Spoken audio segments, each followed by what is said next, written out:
Hey guys, welcome to the next episode on our podcast. I'm Karthik and my friend Naveen is here. But today, both of us are joined by Tushar. Tushar is a musician and he has his own music promotion company. And I'm really excited to have this conversation with him. Tushar, do you want to start introducing Yes. yourself? Firstly, thank you so much for having me on board. I've seen some of the work you guys are doing. Great stuff. So I run a music marketing company. We help musicians promote their music on streaming platforms and help them build release strategies that can help them get a lot more engagement on Spotify, Apple Music, and the like. So besides that, I also play music. I play the guitar and sing. I'm an R&B musician. That's the kind of music I make. And yeah, that's pretty much about me.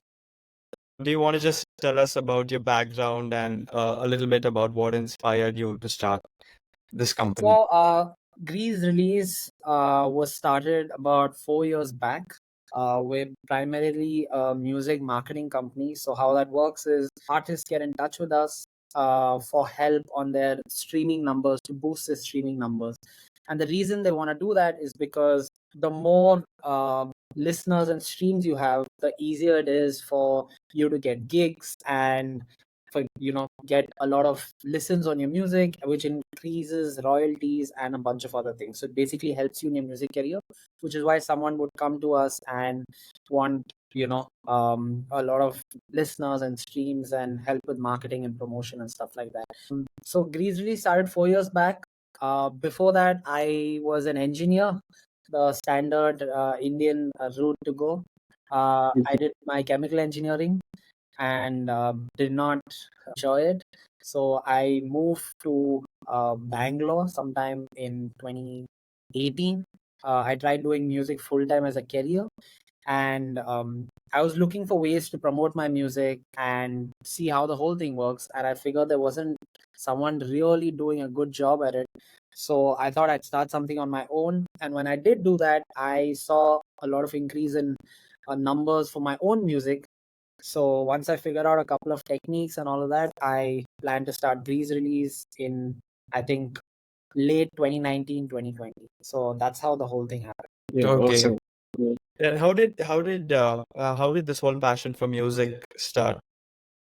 So I have been playing music for a while. I think it's been close to, man, I think 15 years now.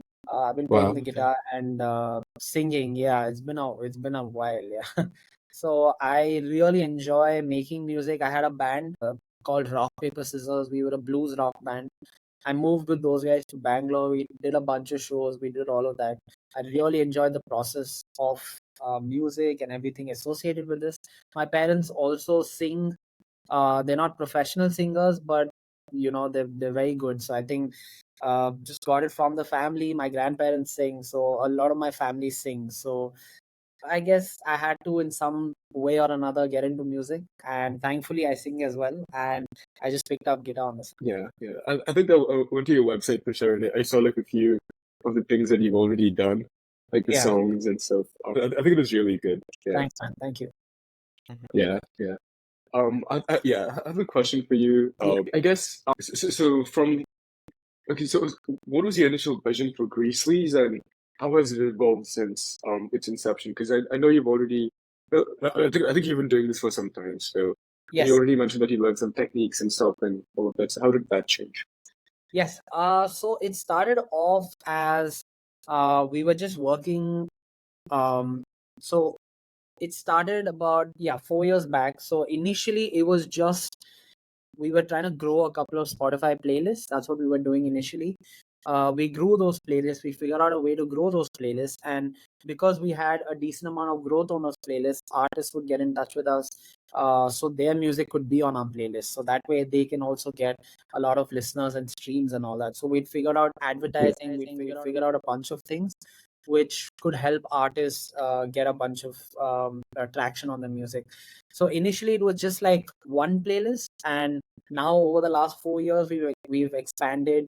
We've partnered with a bunch of curators, and we have about 15, 16 playlists with over 1 million followers. So we have, so all these playlists generate a lot of traction for musicians, and we get, messages from artists every day asking if we can push their music onto our playlist. Okay, That's so actually really cool, yeah.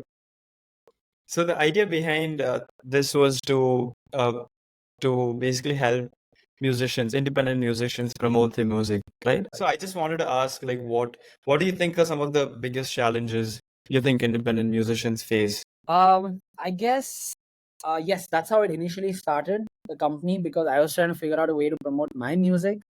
And at the end, since I figured out a couple of things, I thought I could like turn it into a business and, take it from there. But I think some of the biggest troubles for independent musicians is, I think, number one would be financial, because the industry is not built in a way to sustain independent music. Especially in India, no one really knows. Too many people support independent music because Bollywood is such a big part of the country. I would say there's a lot of financial stress for independent musicians because there's no clear paths to making money in this industry. I always say that the only people that don't make money in this industry are musicians, because everybody around them is making money. Record labels are making money. People who sell instruments are making money. People who sell software are making money. Marketing companies are making money. But the only people that aren't are musicians, and because of that, it becomes very hard to sustain in this career in the long run. You might give it a good shot in the first couple of years, but after that, because you don't see anything coming in, a lot of people get deterred and they don't want to continue being an independent musician anymore.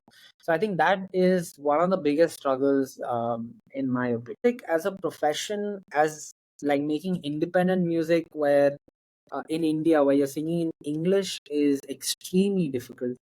I would likely, if you want to have a sane, happy life, I would not recommend doing it, because it comes with a lot of struggle and pain. And, the scene for independent English music, especially in India, it hasn't really grown, considering how, Bollywood exists. And if you sing in Hindi, you get a lot more people listening to your music and checking it out and all that.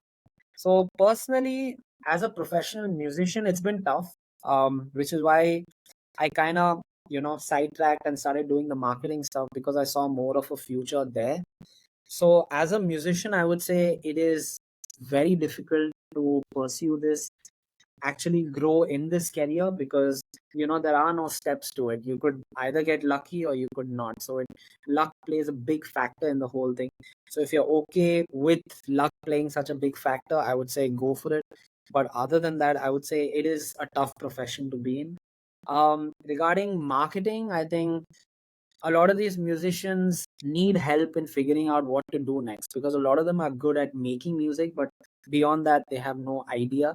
So my experience with that has been, a lot more exciting, because I get to work with new artists every day. We get to figure out strategies. We also helped a bunch of artists in getting a lot of listeners and streams and all that. So it's a lot of fun doing that. But if you're doing it on your own for your own music, man, it is a lot of work. So I think the current scenario is in such a way that musicians can't only be musicians; they also have Yeah. to. They also have to know a lot about music promotion, and Yeah. that is a bigger part of the skill set that is acquired to be a successful Yeah. musician. So, what are your thoughts on that? Yes, I agree with that.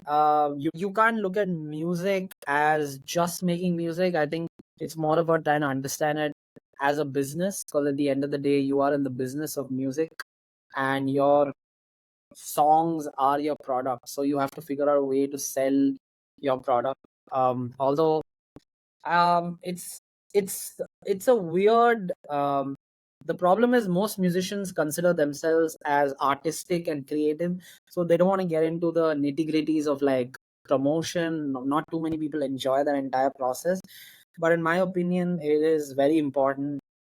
Learn how to market, how to do some basic marketing, or just figure out how to get your music out there, because what's the point in making the best song in the world if no one gets to hear it, right? So you need to figure out a way to do that.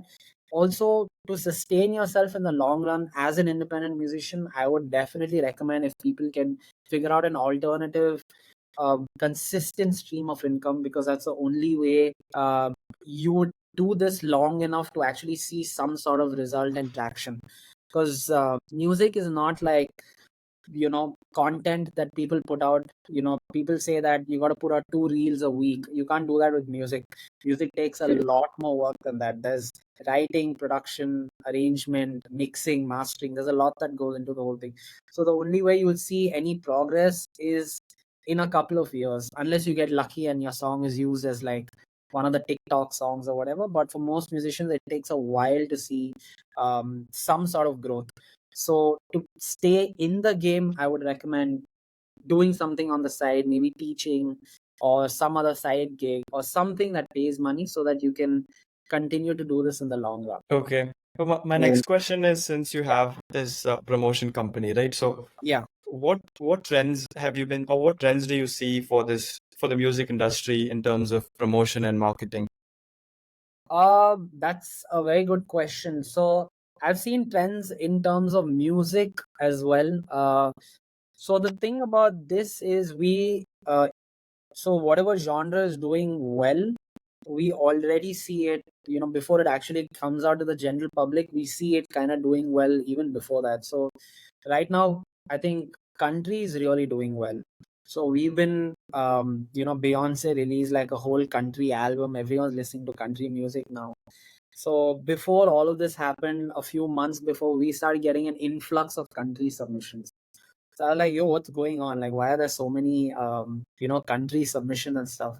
So it's interesting because you can see that trend in the music industry. You can see what kind of genres are doing well. So we've been noticing that in the music industry. In terms of marketing, I guess the main thing artists want is streams and listeners on Spotify, and they've been wanting this for the last few years. So I guess I haven't seen any change in that. So there haven't been any changes in terms of that, because Spotify is still getting bigger and better. And Spotify is the only place where that supports an independent playlist ecosystems, because none of the other platforms you can create a playlist and then you can get people to like and follow the playlist and all that. So I've not seen too many changes in terms of the marketing stuff. I feel it's just people just want to get on Spotify playlists and promote their music that way. Yeah, that makes sense. I think like you already mentioned, like I think technology and social media, it's always evolving and changing. And how do you think artists should, I guess, navigate the whole social media I guess journey, starting from the very beginning? Like, how would you recommend people start I think, and go about it? yeah, the constant change of the algorithm, all that really, I think, pisses off a lot of musicians. Because at the end of the day, musicians are not content creators, but unfortunately, musicians are being made into content creators. So that's a bit of a pain. But I would, the goal for musicians should ideally be uh, just would be to just be authentic, in my opinion, because trends keep changing, and for someone to keep following those trends and doing like a TikTok dance or doing anything like that, Mhm. although their music is talks about heartbreak and all of that stuff, for them to like do something that doesn't fit with their persona, which is what trends usually are. You just it's everyone's got to do the same thing, but artists usually inherently are introverted. They put out all their feelings in their music. They don't want to come out and do those dances, all of that. So I also personally find that very annoying that artists have to succumb to this sort of a trend. But to be honest, I think in today's day and age, you probably have to do that. I would say there's a lot of most of the famous songs you hear out there are from musicians that can market themselves well, because we get to listen to a lot of independent music that doesn't have a lot of numbers, and it's absolutely fantastic. But the problem is they are not good at marketing, so the music never gets out there. So I would recommend to musicians would be to be authentic. Eventually something should work out, because if you keep following trends, it's never ending, and if you don't enjoy doing those trends, I don't think there's any point in doing it. So I would say focus on your material, try to put out quality music, and eventually it's a long journey, but eventually if your music's good enough, you should get noticed. That is the optimist in me talking, but that's what I think. Yeah. Yeah, I think that's fair. Yeah, I think it's so interesting that you mentioned you have to be like a TikTok, I guess, or like I guess like an Instagram like trendy kind of person Yeah. if you're like not this. Because yeah, I think in my opinion, like it's almost like you're asking too much, and I think like you said, people aren't as openly doing that, but they have to. So, Yeah. And I guess with musicians also, they've already poured their heart and soul out in their music. And for them to do some of the cringy stuff that I've seen online is just asking for a lot. I know a lot of musicians can't get themselves to do it. Um, but unfortunately, if you want to be the famous kind of musician, you got to do that. But yeah, it's a tough world, man. You either got to sell yourself in some way or the other, or you got to stay authentic and not be very financially successful, or get a lot of people listening to your music. So you have to decide for yourself what exactly you want in this, because you can't have the best of both worlds, in my opinion. So a musician who is, let's say, struggling, Yeah. they would be worried about whether they are not promoting it, whether they're not promoting their music enough, or Yeah. whether their music is not as good enough, and whether they should work on their music. So how do you know what you should work on? I mean, if you have faced this issue, and how do you balance Yeah. your music promotion with working on your own music? Interesting. Yes. So, one would be to, I guess the first thing is to get your sound right. I think that's the most important thing a musician can do, is to get a good sound. And the way you can do that is, firstly, work on your craft. And second, you can, when you submit music to a lot of these blogs and playlisters and all of that, they usually, if they're not able to place your music on their platform, they usually tell you why. They give you a reason. For example, if you send music to us, and if we don't accept the music, then we probably be something like, hey, really enjoyed the production, arrangement sounds great, but we felt the vocals were a bit off from place to place, or we felt the bass wasn't heavy enough, or we felt the mix wasn't good enough.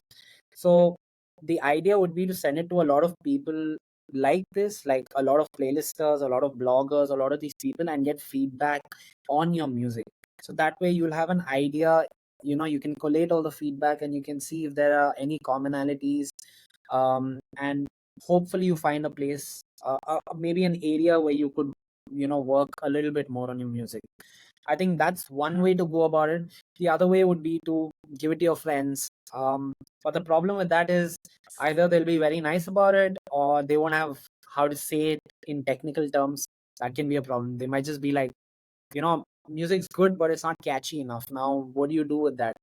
Right? So instead of that, sending it to professionals in the industry and getting actual feedback would be very helpful. And that's something you can do in the music industry. Besides that, I guess when it comes to marketing, once you're sure about your sound, the song's working, it's a good sound, you send it to a couple of friends, they're listening to it, they're singing along to it, they know some of the lyrics, all of that. Then when you get to the marketing side of things, I think there it gets a lot more easier, because there's a clear indication of how well your marketing and promotion efforts are doing, because you clearly have numbers on your Spotify, on your Instagram, all of that. So I would just say it's a you just have to keep at it in terms of promotion. Just keep making reels, keep making try pitching to playlists, try getting on a bunch of playlists, try doing all of that. So yeah, I guess that's what you have to do. Just keep at it, in my opinion. Yeah, it's almost like you're forced to be a content creator. Yeah, and Yeah. Spotify CEO says the same thing. He says musicians need to put out, I think he said, 2 songs a month or something, which is, man, it's very hard to put out one song in a month, like once, let alone, yeah, two. So unfortunately, it's come down to that. That's the kind of music that Spotify is pushing out. That's the kind of artist that Spotify is pushing out now. Someone who makes content instead of music. So it's a bit of a tricky situation we're in right now. So yeah, we'll see what happens down the line. So, considering that it's a lot about content creation, do you still think Spotify is the best social media tool, or do you think in the current Um, scenario, maybe YouTube or Instagram, I something like that? think it's never too good to put all your eggs in one basket for sure. But at the moment, Spotify has the largest market share. I think it's like 37%. So it just makes sense to promote your music on Spotify. And Spotify has a very good ecosystem for independent playlists. So because of that, um, artists actually have a chance of pitching their music to independent playlists and getting more listeners and streams. Because on other platforms like YouTube Music and Amazon Music or Apple Music, you can't really do that. Like the ecosystem doesn't exist. Those companies don't want people like us creating a playlist and getting followers on it and doing all of that stuff. So Spotify is still the best, but I would definitely recommend promoting on other platforms as well. Apple Music also pays better royalties compared to Spotify. So that's another thing to keep in mind. A lot of platforms pay better royalties than Spotify. So in that sense, some of the others are good, but in terms of an audience and where people are the most, I think it would be Spotify. Yeah. Okay. Wait, Tushar, I have a question about playlist pitching. Yeah. Like, what is playlist pitching, and how can artists, I guess, find these people to like pitch to, and just like Uh, how does the whole process work? Yeah. So there are a lot of these middlemen platforms. So how it works is, you know how Uber connects the rider and the driver. So like that, there are platforms that connect the artist and the curator, third party platforms. So artists come on that, they pitch their music to the curators they select, and they have to pay to pitch to each of the curators. So how it works is, let's say we're a curator and you're an artist. So you send us a song on through one of these third party platforms, and you're like, hey, check out this song. So we listen to the song, we think it's a great fit, and you pay us a very small fee, maybe about like $2 to $3. uh, you pay us a very small fee, and we really like the music and we add it to our playlist. As simple as that. That's if we like the song. But if we don't like the song, we tell you why we don't like the song. We're like, hey Naveen, really enjoyed a lot of the mix was great, production was great, but we felt the chorus wasn't as exciting, it wasn't as uplifting as a verse or whatever, why it didn't fit the playlist. And we send you that decline message, and yeah, essentially we declined your track. So sometimes when you send us music, we accept it, and sometimes we decline it. But how the money in this works is, if you pitch music to us, we get paid regardless of whether we accept or decline it, because essentially you are paying for the curator's time and not to get placed on the playlist. So the thing in the music industry is, you cannot take payment, place a song directly. So how that works is, earlier back in the day, a lot of these radio DJs who used to DJ in some of the biggest radio stations, they would take payment from all of these big record labels, and they would only spin the artists that were signed to the record label. So because of that, a lot of the independent artists couldn't get the reach and the push that they deserve, because money talks, and some guys would pay a lot of money and only their artists would spin, and those are the only artists that people would be listening to on the radio. So eventually, after a couple of years, they banned this entire practice of paying for guaranteed placements. It's called payola. It's very common in the music industry. So it's called payola. So you cannot pay for guaranteed placements. So how the pitching process now works is, you pay for someone's time, which is why it's only $1 or $2 or $3. So you pay for someone's time. If they like it, they add your song regardless onto any playlist.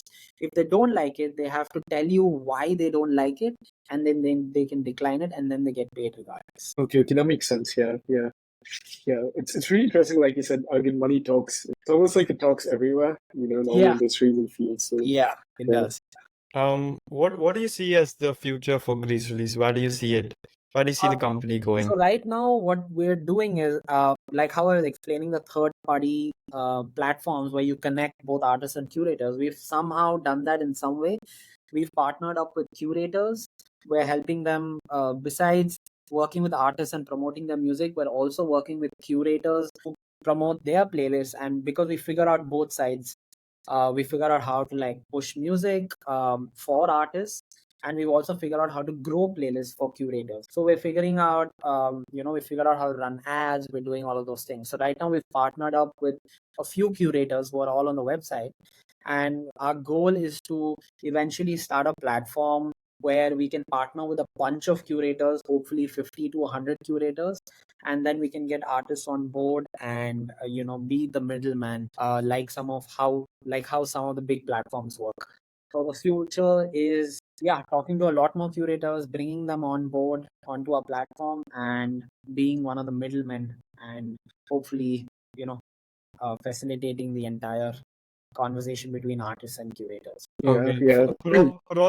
For all the musicians who could Yeah. be watching this conversation, what are some common mistakes you've seen in your experience that beginner musicians make, and that you what would you recommend to them? I would say hone your sound. I think at the end of the day, no matter how much marketing you do, whatever you do, if you don't have a good sound, it's not going to make any difference. You're not going to move the needle. So hone your sound is the first thing. Second would be to, I guess, once you've honed your sound, is to start learning a bit about marketing and try building a solid 100 fans instead of just getting like people to listen to your music, and all of that's great. But if you have a solid 100 fans, I think you could actually go through with this. You could actually survive. If what I mean by the solid 100 fans is, if those people want to come for your gigs, if they want to buy your merchandise, if they want to buy things you have to sell, all of that, if you can get to that 100 good fans, solid fans mark, I think surviving in this industry will be a lot easier. So I would say hone your marketing skills for sure. Figure out, um, how to promote your music, all of that. If your only goal is to be famous and successful, and you're okay with making whatever music you want, then go with the trends. See what kind of music is working well and just do that. I wouldn't really recommend that, but a lot of people are looking to just, be popular and successful and all that. But if you really care about your sound and all of that, then I would say just keep at it. It's gonna get really difficult the more you get into, and the older you get, the more pressures you have from everybody around you, and it's not gonna get any easier. So I think the biggest advice would be to hone your sound and just keep at it and keep learning and discovering new things, and hopefully one of your songs makes it big. So, would you say having 100 fans is enough to make some money out of your music, or It could be. I mean, that's a good start. I think 100 fans, okay. 100 solid fans, because musicians, their main source of income for every musician out there, even the big ones, is merchandise. The only way people make money, musicians make money, is through merchandise, because even streaming doesn't pay you that much. So, for example, if you want to make, let's say, if you have 1 million streams, you would, if you have listeners from the US, for example, if your audience is from the US, and if you have 1 million streams, you'd make close to $4,000 a month if you have 1 million streams every month, which is not bad, but it's not great either. It's not enough to sustain a livelihood, and plus, getting 1 million streams is not easy, right? But if you have listeners from India, then for the same million streams, you'll probably make $1,500 to $2,000 a month. And the reason is because people in India pay way lesser for a Spotify subscription than they pay for in the US. So in the US, your Spotify, what people pay for a month is what people pay for a year in India. That's how it usually works. So to make money through streaming, very tough. So that's out of the question. Making money through gigs, again, in India, performing gigs, making a good income is again very hard, because you have the band, you have the sound engineer, you have a lot of people, so it gets split between everyone. You don't walk away with too much money. So the only way where you really have control, where you can really make money, is through merchandise. And this is how it works even with some of the biggest artists out there. They make a lot of money through selling merch. So if you have 100 solid fans, you do a drop, you sell merch to them, you sell maybe records, vinyl, you sell hoodies, all of those things, you do like a good job at that, then it could actually help you make money, in my opinion. So 100 true fans is way better than 1,000, whatever fans, who just listen to you sometime somewhere. But if you have 100 true fans, I think you can really. Yeah, yeah. I think that's really good advice for sure. Do you want to tell us about one of your success stories with your company so far? Yeah. So I guess I initially started off by doing this for my own music. So, and over time, I've managed to get over 1 million streams on my music, which with only 3 songs, because of all the things I tried.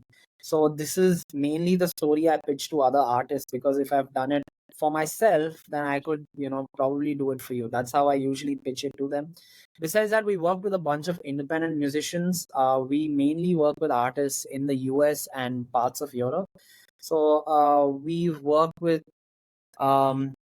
we've gotten a lot of music from an artist I really enjoy. His name is Felix, Phelix. He's like an indie pop artist from the US, makes amazing music. He sent us music a lot of times, and we've supported a lot of his music. And he's doing fairly well on Spotify right now. He's also very talented. So I think, that's the main thing. Besides that, we've also worked with a bunch of indie pop, alt rock sort of artists. They're still indie. There's no one that's like, is selling out arenas or anything like that. But we've helped them go from maybe 500 monthly listeners to maybe 5,000, 10,000, and hopefully we fuel the algorithm enough for them to, keep it running themselves. So that's basically what we try to do, is to get them like that initial push. Once you get that initial push, the Spotify algorithm is friendly enough to, keep pushing that artist music and get them a lot more streams and listeners going. Yeah. I think now we can move to your personal favorites and some fun questions. Okay, perfect. Awesome. Huh. So first question is, who's your favorite Indian artist right now? And you can also tell us your all-time favorite artist as well. Just Indian, all time and right now. Indian and all-time, yeah. Um, I think Indian, a good artist is I love Peter Cat. I think they're amazing. They've been doing very well lately. They're doing like a 77 city US tour, which I think is absolutely nuts. I'm super glad someone from India gets to do stuff like that. Um, I guess all-time favorite Indian artist. I like some of the classics, Indiscreet, Mother Jen. Really like those guys. Underrated also, I would like to mention um, someone like Tarang Joseph. I think he's doing a really good job. He's getting some music out in the next couple of months. I really enjoy his music. He's also from Bangalore. Awesome. Okay, so the second question for you is, do you hold any unpopular opinion in your industry or field?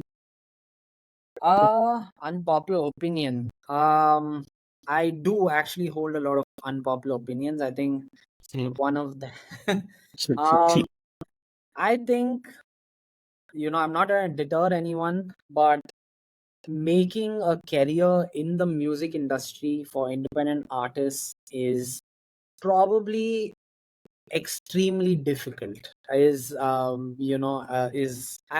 assuming this is a popular opinion. I don't know if it's unpopular, but I think this is something I stand by, and I also tell artists we work with. But all the artists that are making music, that are doing this, are just so crazy. Everyone just wants to do it for the love of music, which I absolutely love. But I think sustaining a career in the music industry as just an independent musician is close to impossible. I think you got to do something else on the side, or you got to figure out a way that can fund your music career. I think, yeah, that would probably be my unpopular opinion. Yeah, yeah. I think that makes sense. Yeah, and I think it's also good advice. Like, do something on the side to like Yeah, support, yeah, your main passion. yes, The last question is, if you could have dinner with any three people, dead or alive, who would they be? man. Um, Well, that's a interesting question. I would probably do. I think some of my favorites. I guess I would want to have dinner with Freddie Mercury is definitely on the list. I think he's a little. I love to hear all the stories about Queen and what those guys did, and I think he sounds that sounds wild. Uh, I guess let me see. Jimi Hendrix. I think he's one of my top favorite guitarists. I'd love to talk to him about a bunch of stuff, and then I would say John Mayer because I'm a huge fan and love the way he plays the guitar and sings and he's very wise. So I'd love to talk to him about the industry, what he's learned all these years, and if he has any you know tips or tricks. Mhm. Yeah, yeah. Awesome. Yeah, yeah. Thanks so much, Tushar, for joining us today. I think we both, Karthik and I, learned a lot. Both Thanks. about the music industry, the struggles, and even tips to like actually, I guess, do well. And I'm sure like the audience is also going to learn a lot from you. And Awesome. yeah, thanks so much again for joining Thank you us. guys. Thank you so much for having me. This was a lot of fun.